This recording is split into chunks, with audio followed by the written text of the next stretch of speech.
اعوذ بالله من الشیطان اللعین الرجیم. بسم الله الرحمن الرحیم. پروردگار عالم را شکرگزار هستم که یک مدتی ناجور بودم، سختم ناجور بودم و متواصل شدیم به اهل بیت علیهم السلام. اونا وسیله قرار دادیم در دربار پروردگار عالم و خصوصا بی معصومه سلام علیها یک نظری کرم کت که ما دوباره صحتیاب شدی و خصوصا شما عزیزان که در من سوشل میدیا مختلف دعاها را که کدین و برای صحتیابی از ما حدیث کسا صلوات و مختلف اجتماعی دعا کدین. از برکت دعای شما کافی بهتر شدم و کافی مدت بعد گفتم که ویدیوی خو دوباره شروع کنم، کار تبلیغی خو شروع کنم، کاری فرهنگی خو شروع کنم تا پروردگار عالم دیگه زندگی که مرده از او مو بتنی به بهترین انداز استفاده کسته کنی. چند روزا پیش در منی پوست داده بودم که درباره شیطان صفت انسان الله یاری که در امریکا ششته و تفرق اندوزی مونه بین شیعه و سنی و تیوی چینل اهل البیت را میچلانه درو درباره ازی میخواستم چند مطالب عرض کنم. از این محترم میخوایم از یک داستان استفاده کده و این شخص را بینقاب کنم و اکسپوز کنم. ما از داستان میرزای شیرازی بزرگ که صاحب فتوای تنباکو در ایران بود در زمان شاه و انگلند برطانیه میخواست که از طریق تنباکو در من ایران تجارت کسته کنه. ای مجتهد بیدار و مجتهد با بصیرت فهمید که استعمار از این طریق میخواه در من ایران رسوخ کنه و بعضی از کارهای شوم خوره اجرا کسته کنه. لذا آقای شیرازی بزرگ فتوا داد که هر نوع تنباکو کدی استعمال کدو و در من ایران حرام است. بعد از فتوای ازی بزرگوار تمام ایران بلا استثناء چیلیم را کسته کشید و ایله دادن، سیگریت را کسته کشید و ایله دادن، خرید و فروخت نشد و سازش شیطان بزرگ استعمار یعنی برطانیه ای در شکست کسته روبرو شد و شکست خورد. مردم و علما کنار خانی از این بزرگوار آمدن و خوشحالی و داد و فریاد میزد مبارک مبارک تبریک پیش میکردن که شما سبب شدین که استعمار یعنی شیطان برطانیه شکست کسته خورد. لیکن در مقابل چی ریاکشن آقای میرزای بزرگ شیرازی بود که او بزرگوار گریه شروع کرد. وقتی که علت گریه را پرسان کرد که چرا گریه منی، او گفت که از این بعد دشمن و کفار ایرا فهمید که طاقت مرجعیت چی است، طاقت مجتهدین که است چی است و اینا از این بعد شروع مونه به مجتهدین دروغین و خلاف مجتهدین یک پروپاگاندایی که است شروع مونه و متعالی از او بعد تعالی مینگرنی بعضی از ذاکرین را که در من پاکستان انسان مینگرنه و خود الله یاری و یاسر الحبیب ولی شیطان صفت انسان ها اینا با قاعده یک کمپین چلاو کردن، شروع کردن از این طریق MI6 و CIA و خلاف مجتهدین و مراجع بدگویا و نظام مرجعیت را کستن پایه هایش را سست کدو کست شروع کردن و شما هم شاید در مختلف سوشل میدیا و در مختلف انداز در اون کست ای چیزها را مینگرنین. خب علمایی به طرف خود الله یاری در منی قوم کسته که ما معلومات کدیم ای اوایلی طلبگی در منی مدرسه حجتیه حتی ما میترشیندم کدی بچای یکی از بچای قوم آقای شاه حسین بود که از او هم مجرعی بود و درس میخواند و حتی اینا هم گفتن که مور پاکستانی ها را خود الله یاری مسخره میکرد که شما بسیار تندرو هستین، ناری هیدری میزنین، خلاف سونیا کسته گاب میزنین در اوایلی طلبگی. بعد از اون مدت ها بعدی وقتی که میخوانه باز او پس پرده کارها را که شروع منه برحال انسان چون که نفس خود جور نکد و تقوای الهی را صحیح معنی اختیار نکد او گمراه شدو ایزو آسان است، یعنی بسیار ایزیه که در چنگال دشمن بورا گرفتار شونه. CIA و MI6 شروع کردن که از این رابطه شروع کردن و خب اونا بسیار هوشیار هستند، در مختلف واسطه ها بلکه صدها واسطه روابط که برقرار مونه که از این دمزی روابط برقرار کرد و اویدنس هم در منی ایران هم اینجی بعضی از علما در منی مختلف سمینارها اویدنسی بسیار محکم در خلاف ازی روبروی آوردن که روبروی مردم آورد که ایرا پس پشت در امریکا در حمایت مونه. لذا د اوایل د قم یک چینل شروع کرد به نام یمی شبکه اهل البیت، یعنی تی وی چینل شبکه اهل البیت. نام را متر انتخاب کرد که مردم دوکا بخوره، مردم بازی بخوره. باز وقتی که شروع کرد باز خب ایران دیگه این نام خو یک ملک است، متوجه شد که درو د نام شبکه اهل البیت د مابین شیعه و سنی تفرقه که است ایجاد مونه. خب خوزستان بگیر، سیستان بلوچستان بگیر و بسیار جاهای ایران که است، خب زابل رو بگیر، اینا خو سنی نشین از علاقه است. خب ایران نمیخواست که مابین شیعه سنی یک تفرقه که است ایجاد که است شونه. اونها شروع کردن به تحقیقات و جستجو و ریسرچ که باز ایویدنس اینا د دست آورد و باز دیدی که د بنی قوم چینل ازی رکسته بند کرد و تعطیل شد چینل ازی و د نامی اهل البیت که تی وی چینل شروع کرد فریب میداد مردم را او را از بین کسته برد. باز ای عزیزان محترم ای بنده خدا یا وی تر بگی که شیطان صفت انسان د امریکا رفت و از اونجی شبکه خورا یعنی چینل خورا تی وی چینل خورا به نام شبکه اهل البیت در جریان انداخت و کارهای خورا مکاروار که الان ان شاء الله موږ د خدمت شما او را کسته جاری و ساری اشتک. د این مدت تمام مراجع نظام بلا استثناء هیچ کدام مجتهد و هیچ کدام مرجع حمایت چینل ازیر کسته نکرد، حمایت گواهی ازیر کسته نکرد. ای از دروغ آیت الله محقق کابلی که مرحوم زمان بزرگوار زنده بود گفت که مرا حمایت کسته کده. بس دفتر آیت الله محقق کابلی مخصوص کسته یک بیانیه جاری کرد منی چه منی گوگل هم شما سرچ میتونین است از طرف دفتر آقای سیستانی آقای محقق کابلی. باز اونا گفت که فتوا داد که یعنی نظر داد بیانیه جاری کردن که هیچ گونه کدازی کمک نشنه که چینل ازی و هر گونه مال و اموال و حمایت مالی و معنوی گرکشونه او در نظر آیت الله محقق کابلی حرام که است. ای از اونجا هم که است ناامید شد. باز وادی شروع کرد به توهین تمام مراجع نظام. مجتهدین که است ای توهین کدو شروع کرد. ممکنه در بعض مواقع گپ خو پس گفته لیکن به طور کلی این مرجعیت را که است مورد الزام ठहराव करक و ताजुब की बात यह कि मो खबर ही देगा कि बच्चे के किस बच्चे कोयटा के अमराजी बुद वो कस की बुकी बेखाना खांदो वाला ना आदम मना बुदक जहीन बुदक हाफिजेश खूब तेज बुद लेकिन ये कि दकीक के हर चीज़ बेखाना उधर हर मसला द फलसफा द इरफान द तारीख द تفسیر و غیره بای وارد شده باشه ایتر نیه. لیکنی خود ما عالم هستم، یعنی د منی امروز بلکه بسیاری از علمای قدیمی را مجتهدین قدیمی را مگونا قدر پایه علمی از ما که است نمیرسه. این بنده خدای قدر د غرور و تکبر مبتلا است که خود که است عالم که است میگره.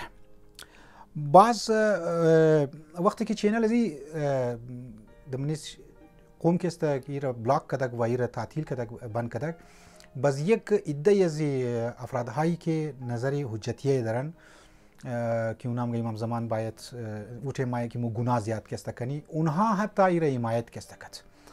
یعنی یک گمراه گروپ گمراه فرد را کسته حمایت چی کدو شروع کده کزو بعد باز در منی مختلف جاها مو ایره کسته آقای علامه نبوی یک نفر بود که در سازمان تبلیغات اسلامی کار میکرد. او بسیار د محکم طریقه مدارک جمع کرده که اویدنس جمع کرده و پیش کرده که پشت پرده دستی CIA و MI6 که است. لذا ای گفتم د امریکا رفته و د امریکا کی رفته که شما توقع نظرات باطل زیر توقع نظام امریکا را ای بهترین نظام که است قرار داد در دنیا.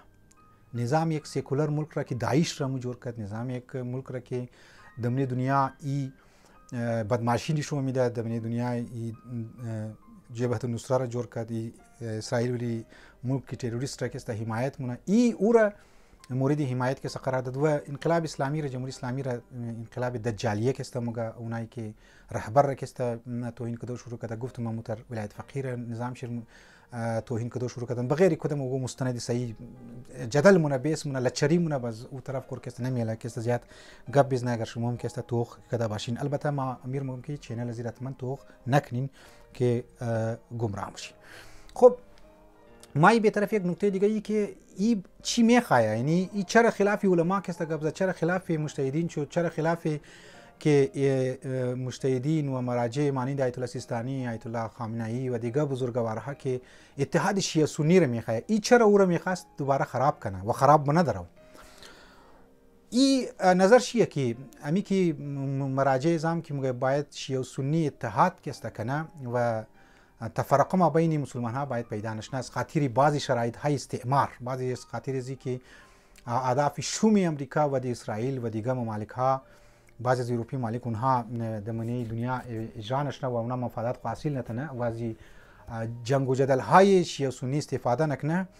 خب بعضی از مجتهدین شرایط را فهمیدن، با بصیرت بودن، العالم بزمانه بودن، لا تهجم علیه اللوابس بودن، مصداق زیایه حدیث بودن و اونها فتوا دادن که مقدسات اهل سنت را باید توهین کسی نکنین، خلفای ازنا را باید توهین نکنین و اینها قرار مو کسی حرام قرار میدی. آقای سیستانی امیر گفت، آقای جوادی امیر گفت، آقای آیت الله خامنه‌ای امیر کسی گفت، آقای سیستانی حتی گفت که اهل سنت جان از ماست، یعنی جزئی بدن از ماست. خب این نظرات کسی بسیار واقعا او افرادها میتونه که با بصیرت کسی باید باشه. این اماد گفت نه این اتحاد که است اهل سنت را مکتب شیره نظام شیره تقویت مونه، یعنی مضبوط مونه، در حال که تر نیست. وقتی که مو همینجا یک نکته بودم که وقتی مو اتحاد را گپ میزنی، وقتی که مو اتحاد و اتفاق را که اهل سنت گپ میزنی، معنیش نیه که مو از عقاید کو روگردان شونی، مو خلیفۃ البلا فصل مولا علی علیه السلام را انکار کنی. نه، مو مشترکاتی که است قرآن از مو یک است، مو بعضی از مشترکات که اهل سنت مو بسیار از مشترکات داریم، مو یک است. مو فعلا مو روی بری مو دشمنی اول کی قرار داره، امریکا قرار داره، اسرائیل قرار داره، بعضی از سکولار ممالک است قرار داره. مو اونها را باید اهداف شرکت است نیلی که پورا فولفیل شونه و پورا کسته شونه. و از دیگه طرف زنی من مو در خدمت شما زنیر میگم که این صفت شیطان صفت انسان وقتی که آمدن شبکه شما توقین ایر میگه که عمریه و بکریه کسته و بسیار توهین‌آمیز الفاظ ها استعمال مونه. مو دمزی ایران مو میگنی دیگه جایا مو میگنی چینلز است بسیار د خوب انداز که اهل سنت مناظره مونه و عقاید خو را مو دفاعش مونی. مو میگه مو خلیفۃ البلا فصل امام علی علیه السلام را مو از عقاید مسلم از مستمر قبول داری. مو مسلم عقاید از مست که مو میگنی که حضرت زهرا سلام علیها برش ظلم شده. لیکن در مرحله دوم مو یک مسائل مهمتری مد نظر داره که اصل اسلام از بین نره، اصل دین کست از بین نره. مراجع این مد نظر شسته موتر که در مونی تاریخ متوقنی امام علی علیه السلام خانه همسر شره، خانه خود شره دردد 6 ماه اولاد شرکست اینا به شهادت رساندن. برای همسرش ظلم کسته کردن. بعد از اون مومنین 25 سال در مختلف مراحل خلفا را کسته امام علی علیه السلام مشوره میده وقتی که روم کفار میخواه اصل زیراب اسلام را از بین ببره. اونجا امام علی علیه السلام خلفا را مشوره میده. حضرت عمر را مشوره میده که تو در مدینه بمن و تو نرو، تو خلیفه هستی. در مسئله عدالتی مسائل ها کسته مشوره میده. روایت هم است از امام رسول خدا و دمنی خودی کتابا خودی هم الله یاری د مسئله که اهل سنت اشکال نه که خب چطور میشه که حضرت زهرا را خانه شی آتش بزنه و امام علی گو اقدام نکنه. خودی الله یاری روایت رازی کتاب های اهل سنت میره که اونجی رسول خدا گفته که ای علی تو باید آرام باید بشنی، فتنه هایی که است بال میشه، صبر که است باید کنی. امام حسن علیه السلام را متوق منی صلح کرد که معاویه ملعون ترین شخص که اسلام را از بین برد. شرایط و حالات و اوضاع اوتر بود که باید صلح میکرد. خب معنای صلح امام حسن بود که معاویه را کارای شرکت تایید کنه؟ نه عزیزان من. صلح کد معاویه لعنت الله علیه یعنی که باید ما اصل اسلام را کسته بچاو کنم. مو امروز که مراجع از مو بزرگای از مو وقتی که میگه اهل سنت را شما مقدسات توهین که است نکنین در بسیار در منطقانه انداز شما باید مناظره کنین. مناظره مشاهده رو در مختلف چینلز که است. آقای قزوینی که است مناظره منعقد از در مختلف موضوعات اهل سنت و بسیار در خوب انداز. لذا باید شرایط را فهمید. لیکن این بنده خدا که اونجا رفت که نظام امریکا را حمایت کرد، این اعمال شروع کرد، مخالف علما، مخالف مراجع، مخالف همزو اساس دینی که مو شما را وادار منه که مو باید در یک زمانی که قرار میگیری اونجا باید مو در صبر و حوصله و در اتحاد که است باید مو از او کار بگیری. این خلاف از او که است کار شروع کرد و مو میگنی که MI6 و CIA با هیئت را در ایران که در رواج در پاکستان آقا خانی را که است اونها زیاد که است پروموت کردن. بعض امیتر ذاکرین را، بعض ذاکرین را، البته تمام ذاکرین نه، بعض ذاکرین را اونها جور کردن که خلاف مقدسات زنا که است اهل سنت که است بگی و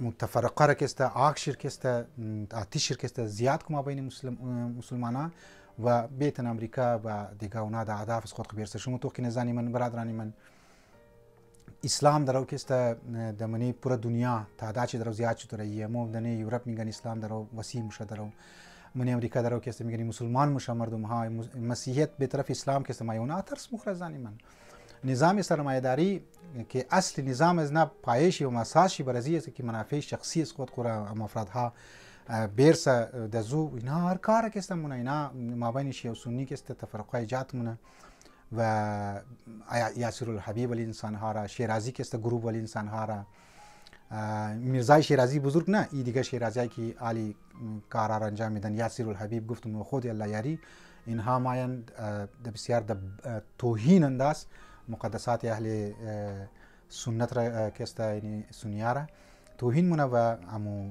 آتش نفاق را ما بین مسلمان ها ایجاد مونه و مشکلات که ایجاد شد میگن که استعمار اونها دمزو اهداف و که است میرسه. امیدوار هستم از من برادران من که ما شما جوان ها بیدار که است باید باشیم. ما شما باید متوجه باشی، پشتوانه مراجع خود باید باشی، پشتوانه مرجعیت باید باشی و کوشش کنی که واقعا از حقایق و از حالات که است آگاه باشی و بینگانی که کی درو که است اسلام را که است نابود مونه. مو متحملی ازی شده نمیتونی که دمونی معاشره کویتیزم و نظرات لایاری از طریق بعضی از افرادها که نیمچه ملا هستن در مختلف مجالس ها اینها ما زنها را ذهنهایش خراب مونن.